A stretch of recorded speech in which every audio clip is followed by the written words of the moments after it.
نبی کریم صلی اللہ علیہ وسلم ایک غزوہ لڑائی میں تشریف لے گئے تھے۔ جب فاتح و منظور ہو کر واپس لوٹے تو ایک سیاہ فام بچی حاضر خدمت ہوئی اور اس نے عرض کیا، یا رسول اللہ صلی اللہ علیہ وسلم، میں نے یہ منت مانی تھی کہ اگر اللہ نے آپ کو صحیح سلامت واپس کیا تو میں آپ کے سامنے ڈف بجاؤں گی اور گیت گاؤں گی۔ رسول کریم صلی اللہ علیہ وسلم نے فرمایا، اگر تو نے نظر مانی تھی تو بجا لو ورنہ نہیں۔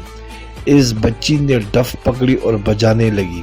اتنے میں حضرت ابو بکر صدیق رضی اللہ عنہ آئے تو وہ بجاتی رہی، پھر حضرت علی رضی اللہ عنہ آئے تو وہ برابر بجاتی رہی، پھر حضرت عثمان غنی رضی اللہ تعالیٰ عنہ آئے تو وہ بجاتی رہی، پھر حضرت عمر رضی اللہ عنہ آئے تو اس بچی نے اپنی ڈف زمین پر پھینکی اور خوف و ڈر کے مارے بیٹھ گئی۔